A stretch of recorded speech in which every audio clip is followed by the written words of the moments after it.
सभी को नमस्कार। करियर फर्स्ट चैनल पर आप सबका स्वागत है। आज का मैटर पर्यावरण दिवस से संबंधित है। अच्छा मैटर है, ध्यानपूर्वक लिखें। Ready, start. पर्यावरण ही हमेशा व्यक्ति के अस्तित्व का आधार रहा है। जब मानव इस धरा पर नहीं था, वायु, जल, वन, वन्यजीव आदि प्राकृतिक तत्व तब भी पृथ्वी पर फल फूल रहे थे। यानी पर्यावरण से ही हम हैं, हमसे पर्यावरण नहीं है। बिना हवा, पानी, मिट्टी, वनों और जैव विविधता के हम लोग अपने अस्तित्व की कल्पना भी नहीं कर सकते, जिसके कारण विश्व की लगभग सभी प्राचीन सभ्यताओं में इन्हें देवतुल्य मानकर इनकी उपासना की गई है। लेकिन दुर्भाग्य यह है कि इन प्राकृतिक तत्वों में अब भी कुछ पहले जैसा नहीं रहा है, वरन इन सभी की स्थिति प्रत्येक गुजरते दिन के साथ बद से बदतर होती जा रही है, जिसके लिए स्पष्टतः अनियोजित व अंधाधुंध मानवीय गतिविधियां उत्तरदायी हैं। कहने की आवश्यकता नहीं है कि पर्यावरण में होने वाले इस ह्रास का सीधा प्रभाव मनुष्य पर पड़ रहा है और हमारे जीवन स्तर में वास्तविक रूप से गिरावट आती जा रही है। वास्तविकता इनसे कहीं अधिक भयानक रूप धारण कर रही है। वर्तमान युग आर्थिक मुनाफे का युग है।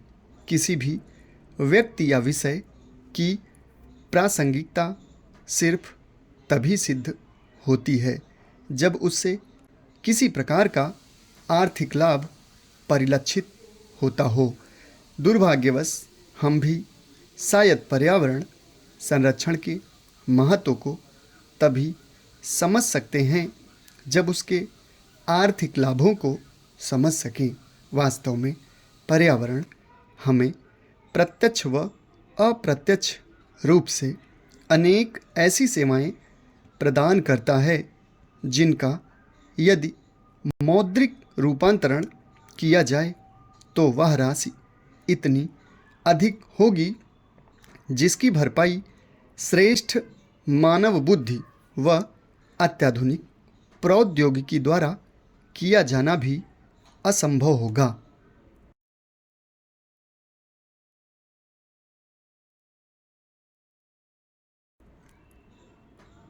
मानव जीवन का आधार कृषि है। क्या बिना मृदा और बिना जल के कृषि कार्य की कल्पना की जा सकती है? क्या बिना प्रकाश संश्लेषण की क्रिया के खाद्यान्न फसलें, पशुओं के हरे चारे और फलों से लदे वृक्ष हम देख सकते हैं?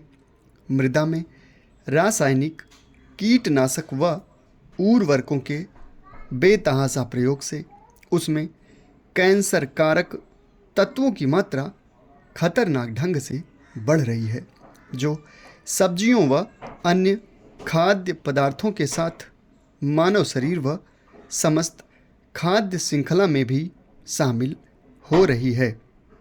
इन्हें पारिस्थितिकी सेवाएं कहते हैं। वास्तव में हमने अपनी नदियों का क्या हाल बना रखा है। उत्तर प्रदेश में गोमती, सई व केरल में पेरियार, चेलियार, तमिलनाडु में ताम्रपर्णी नदियों में अवैध खनन, औद्योगिक प्रदूषण की मात्रा इतनी बढ़ चुकी है कि इन्हें जैविक आपदा घोषित किया जा चुका है। दिल्ली मथुरा में यमुना नदी और कानपुर वाराणसी गंगा नदी की हालत किसी से छुपी नहीं है। जलवायु परिवर्तन जैसी परिघटना से इस आपदा की तीव्रता में और बढ़ोतरी ही होने वाली है, जहां नदियों के विलुप्त होने तक की बातें की जा रही हैं। समाप्त। धन्यवाद।